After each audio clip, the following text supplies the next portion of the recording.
জঙ্গিদের মধ্যে দুই একজনকে পুলিশ ধরেছে। দুই একজনকে পুলিশ ধরে থানায় নিয়ে যাওয়ার পরে তার মোবাইল চেক করে দেখেছে নিয়মিত নাকি পিস টিভি বাংলা একটা চ্যানেল ছিল যেখানে ডাক্তার জাকির নায়েকের লেকচার চলতো। এরপরে প্রশাসন বলল এই জঙ্গির মোবাইলে আমি পিস টিভি বাংলার জাকির নায়েকের কয়েকটা লেকচার পাইছি, তাইলে সে যদি জাকির নায়েকের কয়েকটা লেকচার শোনে তাইলে মনে হয় এই বেটা জাকির নায়েকের কাছ থেকে ট্রেনিং নিচে কেমনে মারা লাগবে। এরপরে এসে আক্রমণ করছে এবং এই ঘটনার পরে পিস টিভি বাংলার সম্প্রচার বাংলাদেশ থেকে বন্ধ করে দেওয়া হয়েছিল। ও ভাই আমার, আপনাদের বিবেকের কাছে আমার প্রশ্নটা আমি শুধু রেখে যাচ্ছি, ডাক্তার জাকির নায়েকের অনুসারী হওয়ার কারণে আর এই অপরাধে যদি জাকির নায়েকের পিস টিভি বাংলার সম্প্রচার বাংলাদেশে বন্ধ করে দেওয়া হয়, তাইলে যেই হত্যাকারী খুনি সরাসরি ইসকনের সদস্য হওয়ার পরে ইসকনটারে কেন বন্ধ করা হবে না? জবাব চাই। জাকির নায়েকের লেকচার শুনে জন্য হত্যাকারী জাকির নায়েকের লেকচার শুনে সেজন্য পিস টিভি বন্ধ করে দিলা, আর এখানে হত্যাকারী সরাসরি ইসকনের সদস্য। ইসকন তুমি বন্ধ করতে চাচ্ছ না, কারণ ইসকন এদেশের না, ইসকন দিল্লির। আর ইসকনকে বন্ধ করতে চাইবে না তারা যারা দিল্লির দালাল, যারা ভারতপন্থী, যারা শিরিকপন্থী, যারা মূর্তি পূজারী পন্থী, যাদের ভেতরে এখনো মূর্তি পূজার ভালোবাসা রয়ে গেছে, যারা এখনো ইমানদার হতে পারে নাই। এজন্য আপনারা দেখবেন বর্তমানে বাংলাদেশটাকে নিয়ে সব চাইতে বেশি ষড়যন্ত্র যারা করছে, সব চাইতে বেশি মিথ্যা প্রোপাগান্ডা যারা দিচ্ছে। আমি জানি না, আপনাদের থেকে জবাব চাই, আপনারা জবাব দেন, তারা কোন দেশ? কোন দেশ? এ কথা তো কানার ভাই অন্ধ জানে। এজন্য আপনি দেখবেন গত জুমার নামাজ পড়াবার আগে আমি মোবাইলটা হাতে নিয়েছিলাম, গত জুমার কথা।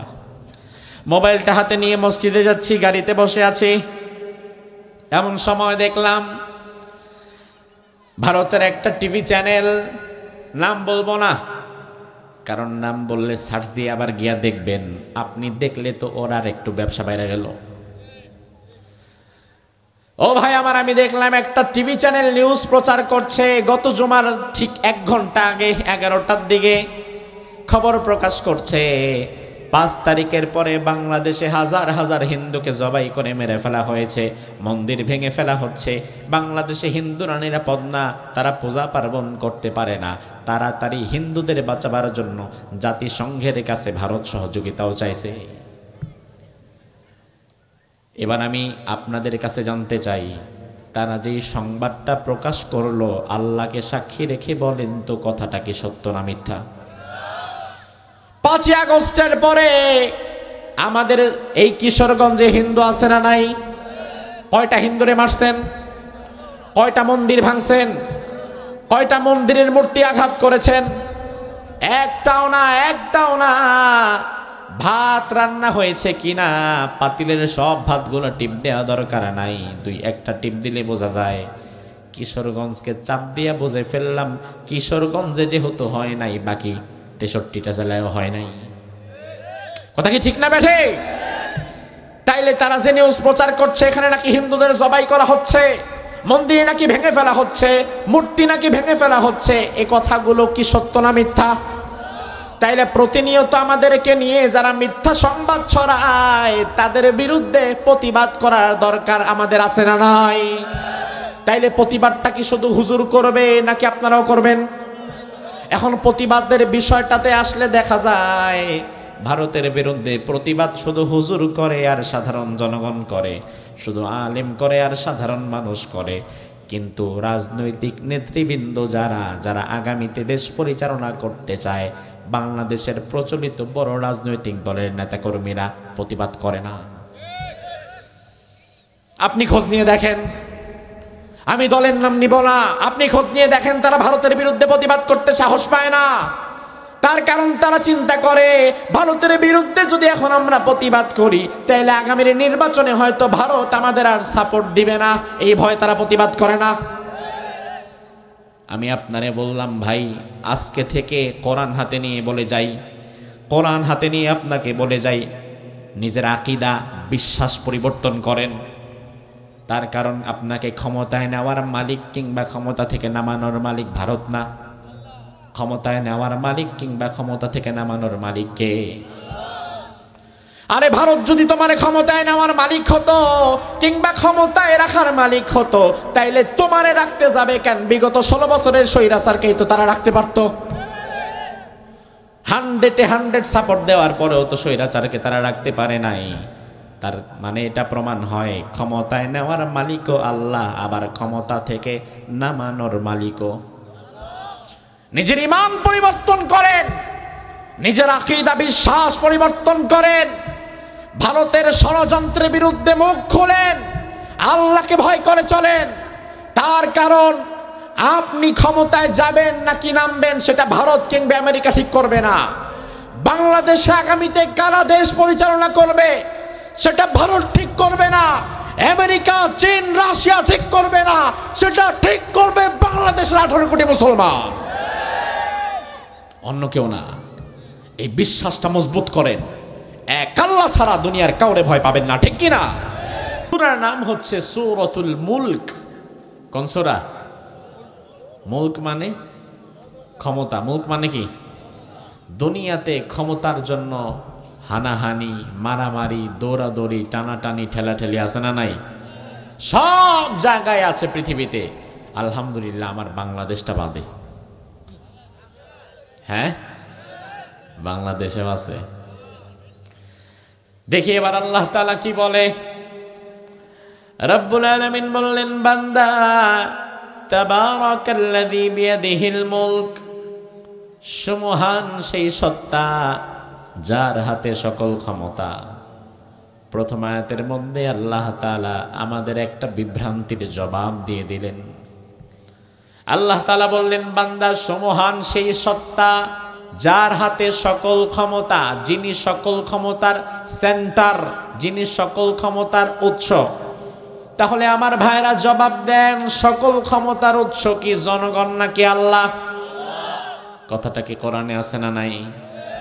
এখন দুনিয়াতে কোন নেতা যদি মঞ্চে দাঁড়ায়া মাইকটা পাওয়ার সাথে সাথেই বলে, ভাইরা আমার সকল ক্ষমতার উৎস জনগণ, তাইলে ওই নেতা কি সত্যবাদী না মিথ্যাবাদী?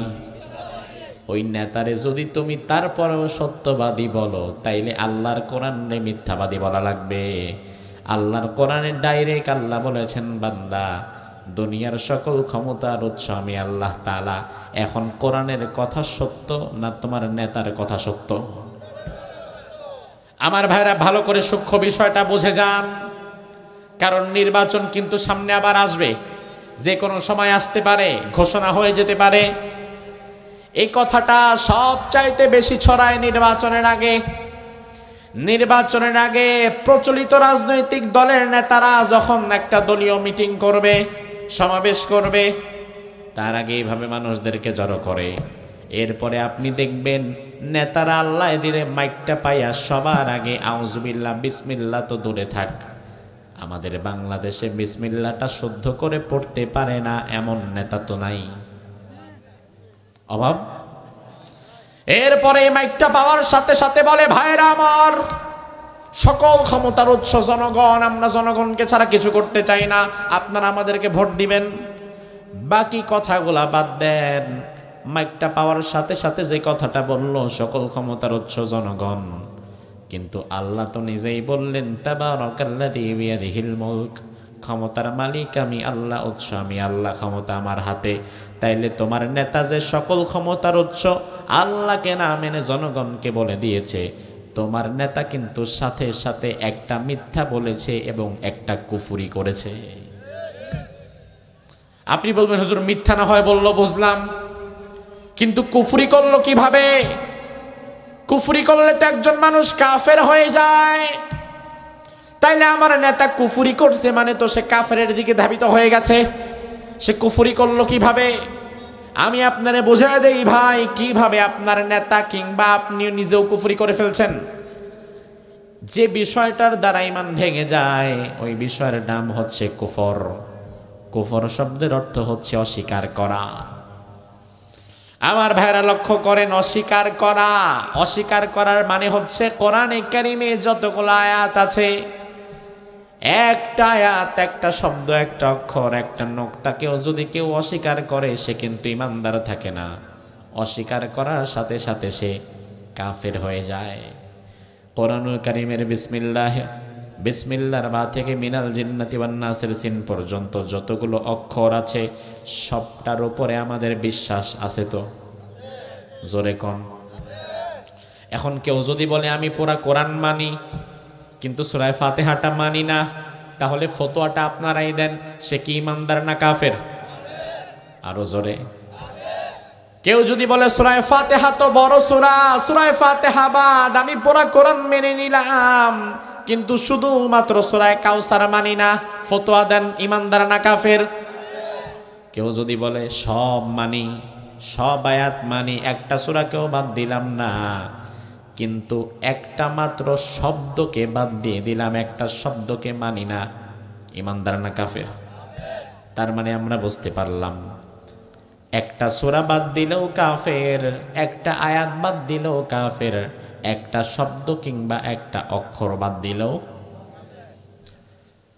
ও ভাইরা আমার, তার সব চাইতে বড় প্রমাণ হচ্ছে আপনি আহমদিয়া মুসলিম জামাতের দিকে তাকান, সংক্ষেপে যাদের নাম কাদিয়ানি।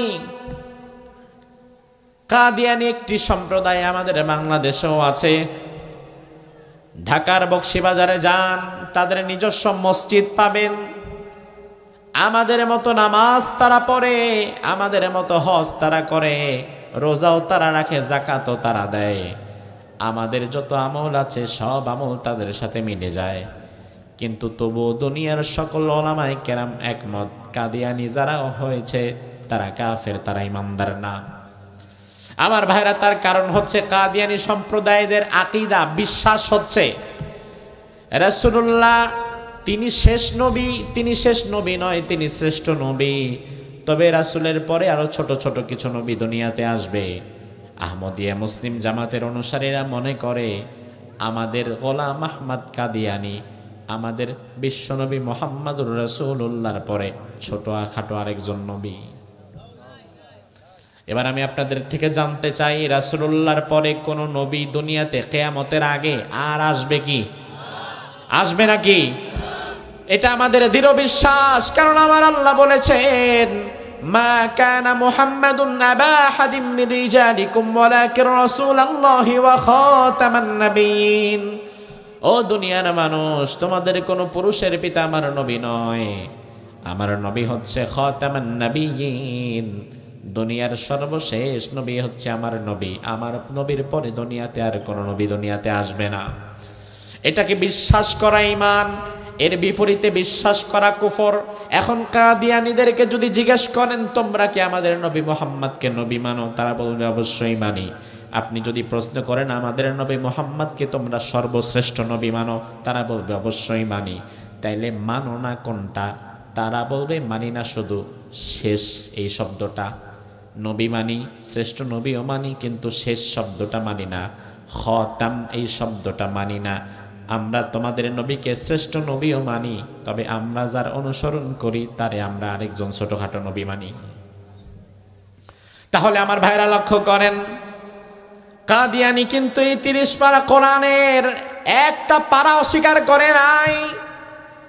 কাদিয়ানি 30 পারা কোরআনের একটা সূরা অস্বীকার করে নাই।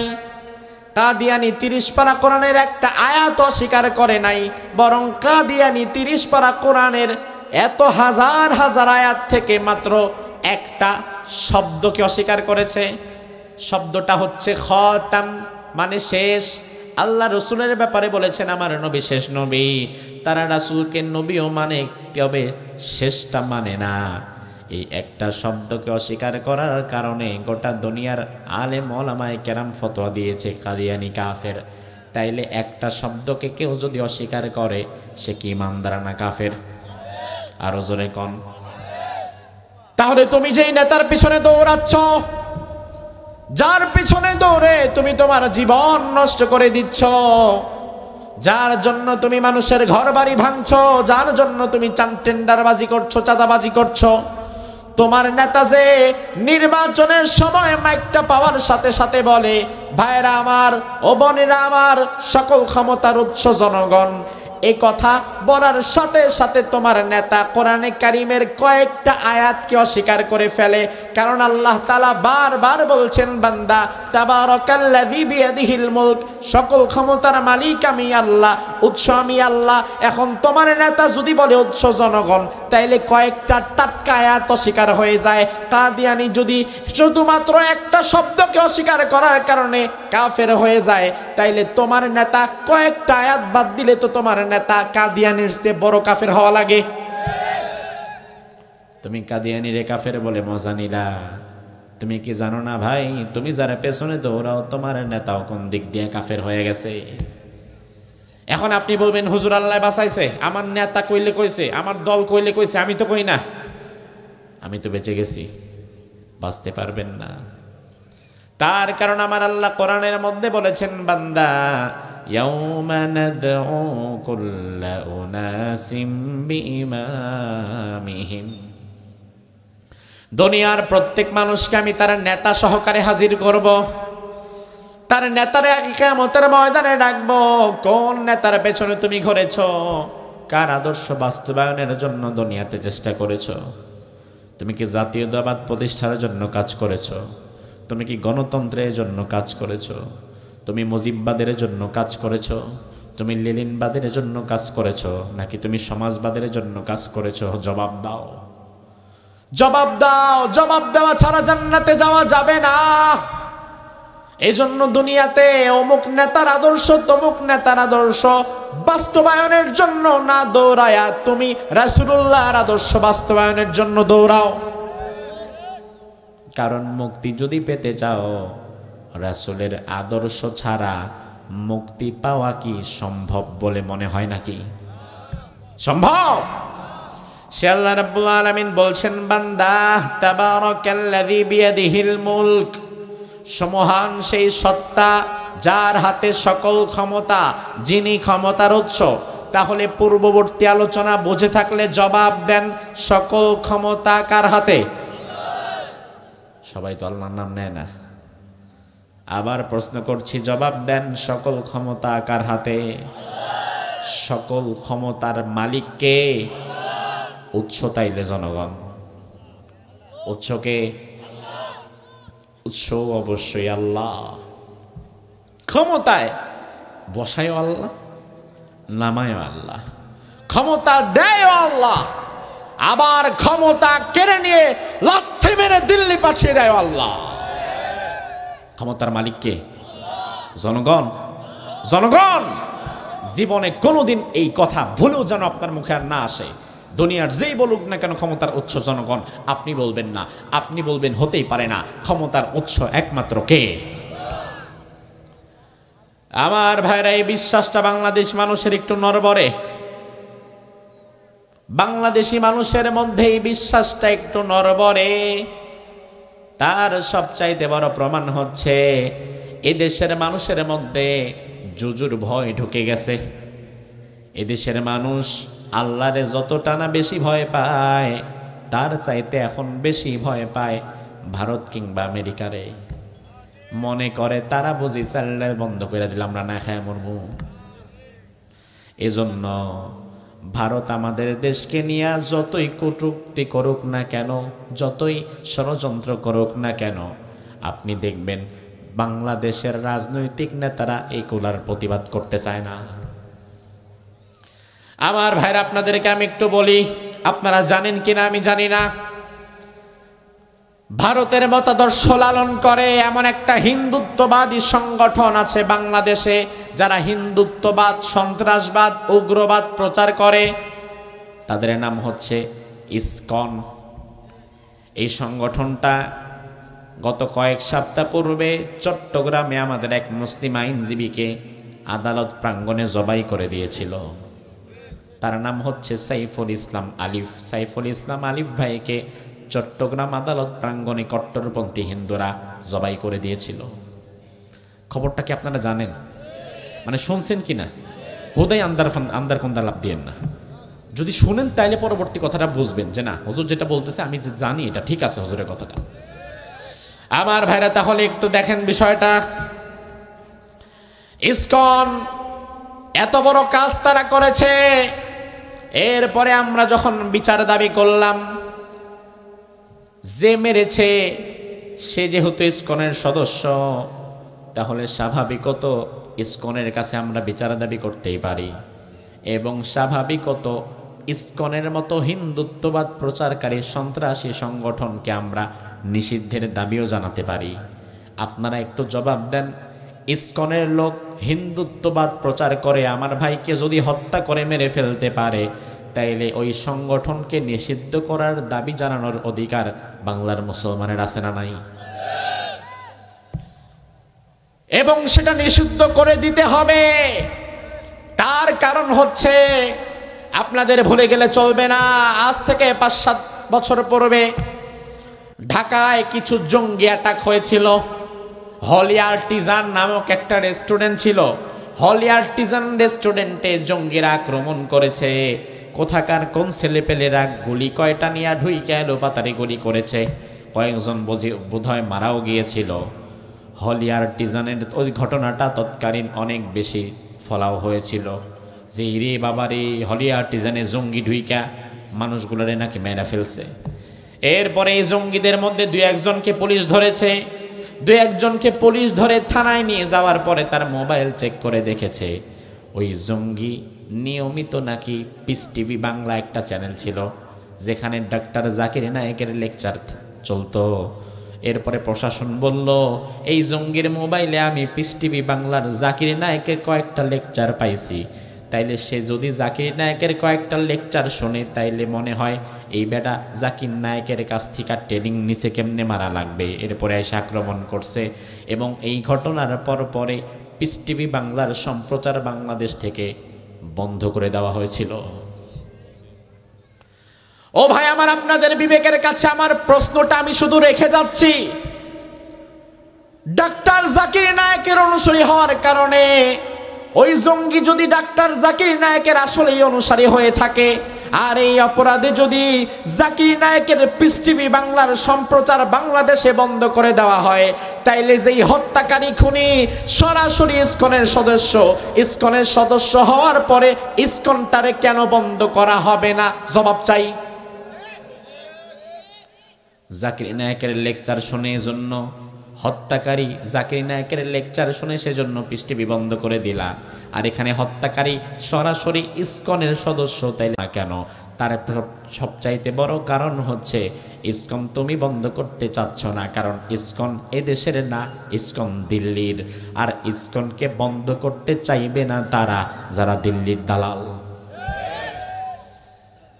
যারা ভারতপন্থী, যারা শিরিকপন্থী, যারা মূর্তি পূজারী পন্থী, যাদের ভেতরে এখনো মূর্তি পূজার ভালোবাসা রয়ে গেছে, যারা এখনো ইমানদার হতে পারে নাই।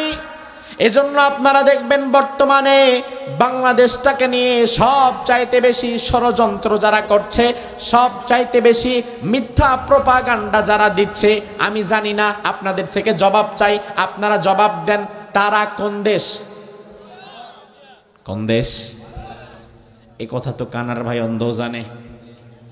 এজন্য আপনি দেখবেন গত জুমার নামাজ পড়াবার আগে আমি মোবাইলটা হাতে নিয়েছিলাম, গত জুমার কথা, মোবাইলটা হাতে নিয়ে মসজিদে যাচ্ছি, গাড়িতে বসে আছি, এমন সময় দেখলাম ভারতের একটা টিভি চ্যানেল, নাম বলবো না কারণ নাম বললে সার্চ দিয়ে আবার গিয়া দেখবেন, আপনি দেখলে তো ওর আর একটু ব্যবসা বাইরে গেল। ও ভাই আমার, আমি দেখলাম একটা টিভি চ্যানেল নিউজ প্রচার করছে, গত জুমার ঠিক 1 ঘন্টা আগে 11টার দিকে খবর প্রকাশ করছে 5 তারিখের পরে বাংলাদেশে হাজার হাজার হিন্দুকে জবাই করে মেরে ফেলা হয়েছে, মন্দির ভেঙে ফেলা হচ্ছে। বাংলাদেশে হিন্দুরা নিরাপদ না, তারা পূজা পার্বণ করতে পারে না, তাড়াতাড়ি হিন্দুদের বাঁচাবার জন্য জাতিসংঘের কাছে ভারত সহযোগিতাও চাইছে। এবার আমি আপনাদের কাছে জানতে চাই, তারা যেই সংবাদটা প্রকাশ করলো, আল্লাহকে সাক্ষী রেখে বলেন তো কথাটা কি সত্য না মিথ্যা? 5ই আগস্টের পরে আমাদের এই কিশোরগঞ্জে হিন্দু আছে না নাই? কয়টা হিন্দুরে মারছেন? কয়টা মন্দির ভাঙছেন? কয়টা মন্দিরের মূর্তি আঘাত করেছেন? একটাও না, একটাও না। ভাত রান্না হয়েছে কিনা পাতিলের সব ভাতগুলো টিপ দেওয়া দরকার নাই, দুই একটা টিপ দিলে বোঝা যায়। কিশোরগঞ্জকে চাপ দিয়ে বুঝে ফেললাম কিশোরগঞ্জে যেহেতু হয় নাই, বাকি 63টা জেলায়ও হয় নাই। কথা কি ঠিক না বেঠে? তাইলে তারা যে নিউজ প্রচার করছে এখানে নাকি হিন্দুদের জবাই করা হচ্ছে, মন্দির নাকি ভেঙে ফেলা হচ্ছে, মূর্তি নাকি ভেঙে ফেলা হচ্ছে, এই কথাগুলো কি সত্য না মিথ্যা? তাইলে প্রতিনিয়ত আমাদেরকে নিয়ে যারা মিথ্যা সংবাদ ছড়ায় তাদের বিরুদ্ধে প্রতিবাদ করার দরকার আমাদের আছে না নাই? তাইলে প্রতিবাদটা কি শুধু হুজুর করবে নাকি আপনারাও করবেন? এখন প্রতিবাদের বিষয়টাতে আসলে দেখা যায় ভারতের বিরুদ্ধে প্রতিবাদ শুধু হুজুর করে আর সাধারণ জনগণ করে, শুধু আলেম করে আর সাধারণ মানুষ করে।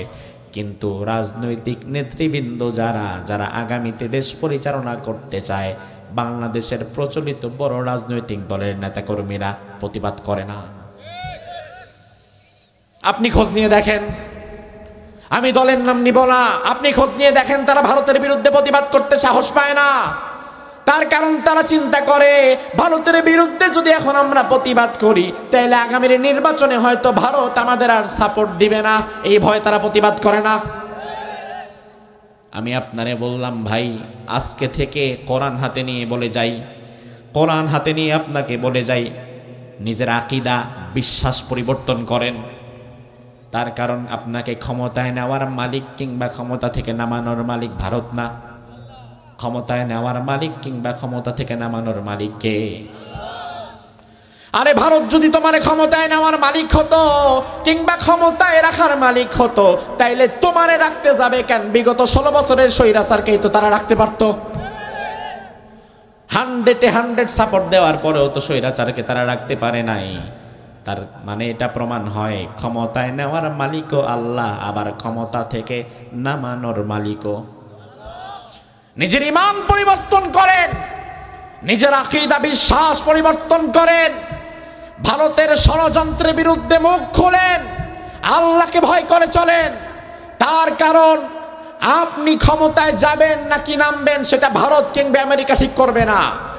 বাংলাদেশে আগামীতে কারা দেশ পরিচালনা করবে সেটা ভারত ঠিক করবে না, আমেরিকা, চীন, রাশিয়া ঠিক করবে না, সেটা ঠিক করবে বাংলাদেশের 18 কোটি মুসলমান, অন্য কেউ না। এই বিশ্বাসটা মজবুত করেন। এক আল্লাহ ছাড়া দুনিয়ার কাউরে ভয় পাবেন না, ঠিক কিনা? আমাদেরকে ভয় দেখায়, আপনি যে এত ফটর ফটর করেন।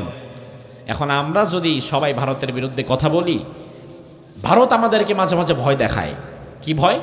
ভারত আমাদের ভয় দেখায়, এই বাংলাদেশ সাবধান, পেঁয়াজ বন্ধ করে দিব, এই বাংলাদেশ সাবধান, চাল বন্ধ করে দিব, এই বাংলাদেশ সাবধান, ডিম বন্ধ করে দিব, ডাল বন্ধ করে দিব। ও ভাই, জবাবটা আমি আপনাদের কাছ থেকে চাই। ভারত যদি ডিম, চাল, পেঁয়াজ, তেল, নুন রপ্তানি বন্ধ করে দেয় তাহলে আমরা তো না খেয়ে মরে যাব। ভারত যদি এগুলো আমাদের দেশে না পাঠায় আমরা কি না খেয়ে মারা যাব? পৃথিবীর মানচিত্রে ভারত বলে কোনো দেশ যদি নাও থাকে আমরা বাংলাদেশিরা কি না খেয়ে মরব?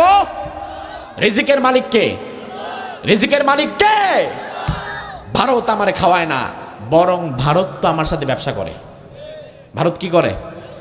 এমন একটা ভাব, না জানি মাশাআল্লাহ তোমরা ফি সাবিলিল্লাহ আল্লাহর রাস্তায় দিতেছো, আর আমি হাত পাইতে খাচ্ছি। তুমি আমার মাঝে মাঝে ভয় দেখাও, কথা না শুনলে খাবার দেওয়া বন্ধ করে দিব। আমারে ভয় দেখাও কেন? বরং তুমি ভয় পাও, কারণ বাংলাদেশ হচ্ছে তোমার বাজার। তুমি যদি তোমার পণ্য বাংলাদেশে পাঠাতে না পারো তাইলে তোমার পণ্য তোমার খেতে নষ্ট হবে, কুত্তায়ও খাবে না। আর তুমি আমারে ভয় দেখাচ্ছ বন্ধ করে দিবা, অসম্ভব। ওই দিন শেষ। 5 আগস্টের পর স্বৈরাচারের পতন যেমন হয়েছে, 5 আগস্টের পরে বাংলাদেশের উপর থেকে দিল্লির কালো ছায়ার পতন হয়ে গেছে। ও আমার বাংলাদেশি ভাইয়েরা, কিশোরগঞ্জের ভাইয়েরা, এক আল্লাহকে ভয় করবেন। দুনিয়ার কোন পরাশক্তিকে মুসলমান ভয় করতে পারে? সে আল্লাহ রাব্বুল আলামিন বলছেন, বান্দা তাবারাকাল্লাযী বিয়াদিহিল মুলক, সমহান সেই সত্তা যার হাতে সকল ক্ষমতা। তাহলে সকল ক্ষমতার মালিক কে? এরপরে আল্লাহ তাআলা বললেন ওয়া হুয়া আলা কুল্লি শাইইন কাদির। আমি আল্লাহ এমন ক্ষমতাবান, আমি আল্লাহ সব কিছুর উপরে পূর্ণ ক্ষমতাবান। আল্লাহু আকবার। সব কিছুর উপরে পূর্ণ ক্ষমতাবান। দুনিয়াতে সব কিছুর উপরে পূর্ণ ক্ষমতাবান এমন একজনও আপনি পাবেন না, একজনও পাবেন না সব কিছুর উপরে পূর্ণ ক্ষমতাবান। মেশিনটা বন্ধ করতে বলেন। আমার ভাইরা লক্ষ্য করেন, আরে সমস্যা নেই, একটু ঘুমাচ্ছিল কিন্তু মেশিন স্টার্ট হয়ে গেছে তো আওয়াজ হচ্ছিল। আমার ভাইরা লক্ষ্য করেন, আল্লাহ বললেন কি ওয়া হুয়া আলা কুল্লি শাইইন কাদির। আমি আল্লাহ তাআলা সব কিছুর উপরে পূর্ণ ক্ষমতাবান। দুনিয়ার কোনো ক্ষমতাবান কিন্তু সব বিষয়ের উপরে পূর্ণ ক্ষমতাবান নয়। যেমন বর্তমানে বাংলাদেশের সর্বোচ্চ ক্ষমতায় যিনি বসে আছেন, নাম কি? কি নাম? ডক্টর ইউনূস সাহেব। ডক্টর ইউনূস সাহেব বর্তমানে বাংলাদেশের সর্বোচ্চ ক্ষমতায় বসে আছেন, কথা সত্য। তবে ডক্টর ইউনূসের ক্ষমতা বাংলাদেশের সীমানার মধ্যে সীমাবদ্ধ, ভারতে চলবে না। আবার নরেন্দ্র মোদীর ক্ষমতা ভারতের সীমানায় সীমাবদ্ধ, বাংলাদেশে চলবে নাকি? আমেরিকার প্রেসিডেন্ট ডোনাল্ড ট্রাম্প বর্তমানে সবচাইতে ক্ষমতাধর যিনি, ক্ষমতার দিক থেকে পৃথিবীর মধ্যে আমেরিকার প্রেসিডেন্টকে এক নাম্বার যদি ধরা হয় তাইলে ওই ব্যক্তি তো ডোনাল্ড ট্রাম্প। তাইলে আমেরিকার প্রেসিডেন্টের ক্ষমতা আমেরিকায় চলবে, বাংলাদেশে না। তার মানে দুনিয়ার ক্ষমতাবানদের জায়গা ভাগ করা আছে। আমার ক্ষমতার জায়গা এই এলাকা, তোমার ওই এলাকা, তার ওই এলাকা, তার পাশের এলাকা। দুনিয়ার ক্ষমতাবানদের ক্ষমতা তারা নির্দিষ্ট এলাকার বাহিরে চলে না। আবার দুনিয়ার ক্ষমতাবানদের ক্ষমতা যদি দুনিয়ার মধ্যে চললেও চলতে পারে, কিন্তু আকাশে তাদের কোনো ক্ষমতা চলে না, বাতাসে তাদের কোনো ক্ষমতা চলে না, সমুদ্রের গভীরে 1000 ফিট পানির নিচে তাদের কোনো ক্ষমতা চলে না। তার মানে দুনিয়াতে পূর্ণ ক্ষমতাবান কেউ নাই। সব বিষয়ের উপরে পূর্ণ ক্ষমতাবান একজনও নাই। সব বিষয়ের উপরে পূর্ণ ক্ষমতাবান কেবলমাত্র একজনই আছেন। জবাব দিয়ে দেন তো ভাই, তার নাম কি? সে আল্লাহ তাআলাকে আমরা বললাম, আল্লাহ কতটা ক্ষমতাবান আপনি? রব্বুল আলামিন বললেন, বান্দা আল্লাযী খালাকাল মাউতা ওয়াল হায়াতা লিয়াবলুয়াকুম আইয়ুকুম আহসানু আমালা ওয়া হুয়াল আজিজুল গফুর। সুবহানাল্লাহ বলেন। আল্লাহ তাআলা বললেন, বান্দা আমি আল্লাহ তাআলা খালাকাল মাউত, মৃত্যু বানালাম, ওয়াল হায়াতা এবং জীবন বানালাম, লিয়াবলুয়াকুম আইয়ুকুম আহসানু আমালা, এটা দেখার জন্য তোমরা হায়াত এবং মৃত্যু পেয়ে কে কতটা ভালো কাজ করো, কে কতটা নেক কাজ করো। কারণ দুনিয়ার জীবনের পরে আবারও আমাদেরকে ফিরে যেতে হবে একজনের কাছে, তিনি কে? এজন্য আমার ভাইরা, কেউ যখন মারা যায়, কারো মৃত্যুর খবর যখন আমরা শুনতে পাই, তখন আমরা একটা দোয়া পড়ি। দোয়াটা কি? বলেন, ইন্না লিল্লাহি ওয়া ইন্না ইলাইহি রাজিউন। এখানে যিনি মারা গিয়েছেন তার জন্য আমরা দোয়া করি নাই। আমরা কিন্তু ইন্না লিল্লাহর অর্থ না জেনেই পড়ি। আরেকজনের মৃত্যু সংবাদ শুনে তার জন্য আমরা দোয়া করি নাই, বরং ইন্না লিল্লাহি ওয়া ইন্না ইলাইহি রাজিউন এর অর্থ হচ্ছে ইন্না নিশ্চয়ই আমরা, লিল্লাহি আল্লাহর জন্য, ওয়া ইন্না নিশ্চয়ই আমরা, ইলাইহি তার দিকে, রাজিউন আবার ফিরে যাব। তার মানে ইসলাম আমাদের কি সুন্দর বিষয় শিখিয়েছে। আরেকজনের মৃত্যুর খবর শুনে আমি তার জন্য হা হুতাশ করলাম না, বরং আমি আমার নিজেরে আরেকবার মনে করায় দিলাম, রে বান্দা তুই কে? আরেকজন যেহেতু চলে গেছে তার রবের কাছে, তোরেও কিন্তু দিন শেষে যেতে হবে তোর রবের কাছে। তোকেও চলে যেতে হবে, তুইও থাকতে পারবি না বান্দা। ও ভাই আমার, আল্লাহ বললেন, বান্দা আল্লাযী খালাকাল মাউত, আমি আল্লাহ মৃত্যু বানালাম, ওয়াল হায়াত এবং জীবন বানালাম। তবে আয়াতের মধ্যে একটা মজার বিষয় দেখেন, সিরিয়ালে আল্লাহ তাআলা আগে বললেন মৃত্যুর কথা, খালাকাল মাউতা আগে মৃত্যুর কথা বললেন, ওয়াল হায়াতা 2 নম্বরে জীবনের কথা বললেন। দুনিয়াতে স্বাভাবিক হতো আমরা আগে জন্মগ্রহণ করি, হায়াত পাই, 20 বছর 30 বছর 50 বছর 60 বছর 70 বছর হায়াত আমরা পাই। এই হায়াত যখন শেষ হয় এরপরে মৃত্যু। হায়াত শেষ হইলে কি? জোরে কোন? তাহলে জবাব দেন, মৃত্যু আগে দুনিয়াতে, মৃত্যু আগে নাকি জীবন আগে? বোঝে না। দুনিয়াতে কি মৃত্যু আগে না জীবন আগে? আগে তো জীবন, আগে তো 10 বছর হোক 15 বছর হোক 20 হোক বা 50 হোক, আগে তো হায়াতটা পেলাম, আগে জীবন পেলাম, তারপরেই না মৃত্যু। তাইলে আয়াতটা তো এমন হওয়া দরকার ছিল, আল্লাযী খালাকাল হায়াতা ওয়াল মাউতা, আমি আল্লাহ জীবন বানালাম এরপরে মৃত্যু বানালাম। কিন্তু আল্লাহ বললেন না, আমি আল্লাহ তাআলা খালাকাল মাউতা, আগে মৃত্যু বানালাম তারপরে জীবন বানালাম। কিন্তু দুনিয়াতে আমরা দেখি অন্যটা, আমরা দেখি আগে হায়াত পাই পরে মরি, কিন্তু আল্লাহর হিসাব হচ্ছে আগে মৃত্যু পরে জীবন, আর আমাদের হিসাব আগে জীবন পরে মৃত্যু। তাহলে হিসাব কারটা ঠিক? বুঝে আসুক আর না আসুক, জবাব কিন্তু এটাই, আল্লাহটাই ঠিক, ঠিক কি না? ফিআলুল হাকিম লা ইয়াখলু আনিল হিকমা, আমার আল্লাহ তাআলা মহাপ্রজ্ঞাময়, তিনার কোনো কাজ প্রজ্ঞার বাহিরে নয়। আপনার বুঝে আসুক আর না আসুক, আল্লাহ যেটা বলেছে এটাই যে সত্য, তাতে কোনো সন্দেহ। এবার আপনি হিসাব মিলান, আগে নিঃসন্দেহে বিশ্বাস করতে হবে, এরপরে হিসাব মিলাতে হবে, এটা ঈমান। এটা না যে দেখি আগে হিসাব মিললে বিশ্বাস করুন, তাছাড়া না, এটা ঈমান না। ঈমান হচ্ছে আমার আল্লাহ যা বলেছে, আমার রাসূল যা বলেছে, আমার বুঝে আসুক আর না আসুক, আমান্না বিহি, তার উপরে আমি ঈমান আনলাম। কারণ দুনিয়ার সব বুঝ আমার মাথায় আছে, এটা আপনি কল্পনাও করতে পারবেন না, বা দুনিয়ার সব হিসাব আমি বুঝবো, এটাও না। কিন্তু আমার আল্লাহ যেটা বলেছে এটা কখনো মিথ্যা হতে পারে? তাইলে আল্লাহ বললেন আমি আগে মৃত্যু বানাই পরে জীবন বানাই, আর আমরা দেখি উল্টা। তাহলে একটু হিসাবটা মিলাই।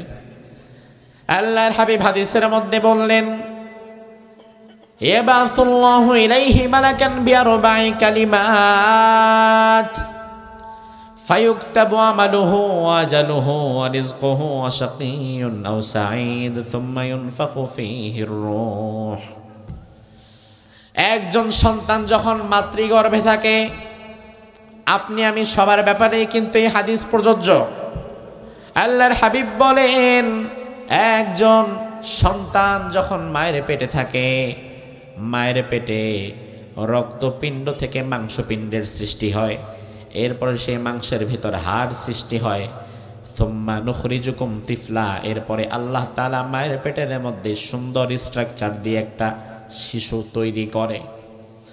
প্রথম 43 দিন সময় লাগে, 1টা 40, 2টা 40, 3টা 40, 43 দিন সময় লাগে মায়ের পেটের ভেতরে পরিপূর্ণ একটা বাচ্চার আকৃতি তৈরি হতে। 3টা 40 মিলানোর পরে মায়ের পেটের ভেতরে আমার আপনার সৃষ্টি হয়ে গিয়েছিল। হাত আছে, পা আছে, চোখ আছে, কান আছে, সব আছে। কিন্তু 43 দিন পর্যন্ত আল্লাহ তাআলা মায়ের পেটের ওই শিশুর মধ্যে রূহ দেয় না। রূহ আসে 43 দিন যাওয়ার পরে। আগে আল্লাহ তাআলা সুন্দর করে ফুটফুটে একটা ছোট্ট বাচ্চা মায়ের পেটের মধ্যে বানায়, রূহ দেয় না। আমার ভাইরা, তাহলে আমি একটু আপনাদের কাছ থেকে জবাব চাই, রূহ যার ভেতরে নাই সে কি জীবিত না মৃত? জোরে কোন? একজন ব্যক্তি মারা গিয়েছে, আপনি গেলেন তাকে দেখার জন্য, যাওয়ার পরে দেখলেন হাত আছে আগে যেমন ছিল, পা আছে আগে যেমন ছিল, চোখ আছে আগে যেমন ছিল, নাক আছে আগে যেমন ছিল, কিন্তু নাই শুধুমাত্র একটা জিনিস। সেটা কি? রূহ, প্রাণ, রূহ। এই রূহটা কি? ইয়াসআলুনাকা আনির রূহ, প্রশ্ন করা হলো, নবী রূহ আবার কি জিনিস?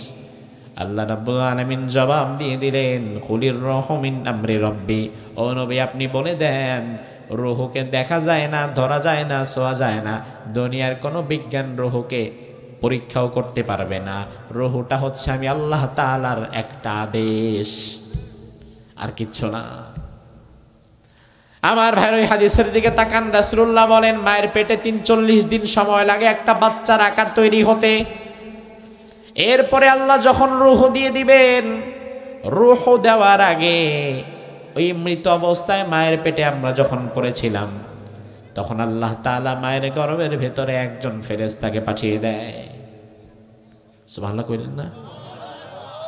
ওই ফেরেশতা মায়ের পেটে প্রতিটি শিশুর মাথার কাছে এসে বসে।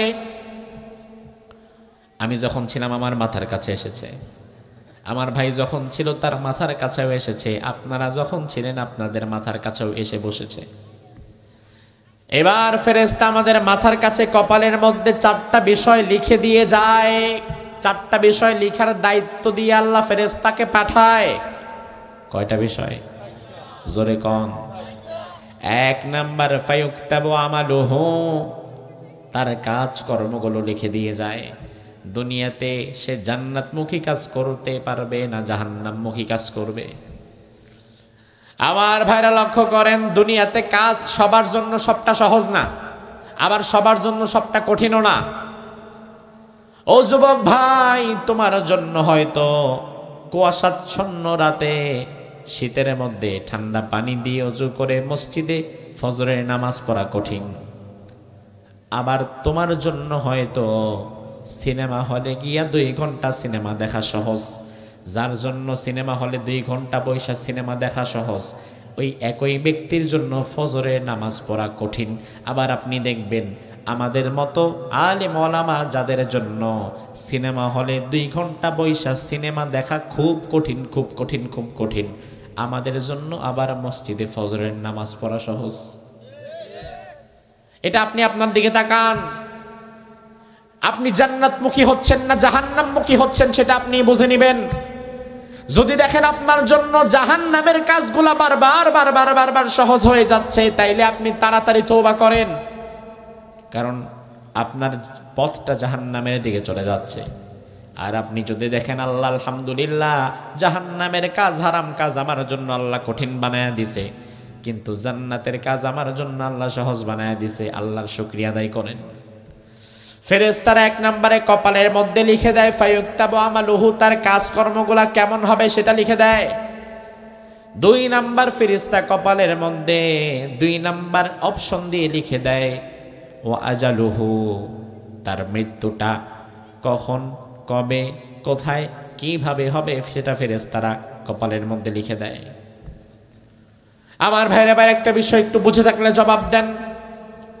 মায়ের পেটে আমাদের কপালে ফেরেশতা মৃত্যুর দিন তারিখটা যখন লিখছিল, তখন ওই অবস্থায় আমরা কি জীবিত না মৃত? বুঝেন না? জীবিত না মৃত? তাইলে আমাদের একবার মৃত্যু থাকা অবস্থায় আমার আল্লাহ পরবর্তী মৃত্যুর দিন তারিখ লিখে দিয়ে দিয়েছে। তাইলে দুনিয়াতে আপনি যদিও দেখেন আগে আমরা জন্মেছি, আগে জীবন পেয়েছি, পরে মৃত্যু পেয়েছি, কিন্তু আল্লাহর হিসাবটাই ঠিক, কারণ আল্লাহ আগে জীবন না বরং আগে মৃত্যু বানিয়েছে। ঠিক না? আগে মৃত্যু বানিয়েছে, তারপরে জীবন। এজন্য আমার ভাইরা, মৃত্যু থেকে পালাবার উপায় নাই, মৃত্যু থেকে বাঁচার উপায় নাই, কেউ মৃত্যু থেকে বাঁচতে পারবো না। বরং মৃত্যু থেকে পালিয়ে যে যেখানেই যাক না কেন, আইনামা তাকুনু ইউদরিকুমুল মাউত ওয়ালাউ কুনতুম ফি বুরুজিম মুশাইয়াদা। মৃত্যু থেকে পালিয়ে আপনি যাবেনটা কোথায়? পাহাড়ে গিয়ে লুকাবেন, বিরাট অট্টালিকায় গিয়ে লুকাবেন। মৃত্যু থেকে বাঁচার জন্য যেখানেই যান না কেন, মালাকুল মউতের সেখানে যাওয়ার মতো ক্ষমতা আছে না নাই? সুলাইমান আলাইহিস সালাম নাম শুনেছেন? কি ছিলেন? হ্যাঁ, কি ছিলেন তিনি? শুধু নবী না, তিনি ছিলেন পৃথিবীর বাদশাহ। সুলাইমান আলাইহিস সালামের সময় একজন ওয়াজির ছিল, ওয়াজির মন্ত্রী, মন্ত্রী সমমর্যাদার। এই মন্ত্রী একবার দেখলেন একজন আগন্তুক সুলাইমান আলাইহিস সালামের দরবারে এসেছে, সুলাইমানের সঙ্গে কথা বলছে, কিন্তু কথা বলে সুলাইমানের সাথে তাকায় থাকে মন্ত্রীর দিকে। মন্ত্রী চিন্তা করলেন কি ব্যাপার, বেটা দেখি কথা কয় সুলাইমানের সাথে, আবার তাকায় আমার দিকে, টেরা টোনা নাকি আবার আরেক দিকে তাকায় থাকে, চোখ এরকম। মন্ত্রী চিন্তা করলো কি ব্যাপার, আমার দিকে বারবার এমনি এমনি তাকায় কেন। এবার তিনি যাওয়ার পরে ওয়াজির সুলাইমান আলাইহিস সালামকে বললেন কি ব্যাপার, একজন আগন্তুক এসেছে, সে দেখি কথা বলে আপনার সাথে কিন্তু তাকায় আমার দিকে, কে সে, তার পরিচয় কি? সুলাইমান নবী বললেন তুমি তাকে চিনতে পারো নাই, সে মালাকুল মউত, মৃত্যুর ফেরেশতা। বিশেষ কোনো একটা কারণে আমার সাথে কথা বলার জন্য মানুষের রূপ ধরে এসেছে, কিন্তু যতই মানুষের রূপ ধরুক না কেন একটু ভয়াবহতা আছে না নাই? এবার মন্ত্রী শুনে সাথে সাথে ভয় পেয়ে গেলেন, আল্লাহ রে আল্লাহ, যেমনি আমার দিকে তাকাইছে তার মানে আমি শেষ, আমি বাঁচতে পারবো না। ও আল্লাহর নবী সুলাইমান, তাড়াতাড়ি আমারে বাঁচান। আমি বাঁচাবো কিভাবে? মন্ত্রী বলে আমি কিছু জানি না, আল্লাহ তো আপনারা দুনিয়ার সব ক্ষমতা দিয়ে দিয়েছে।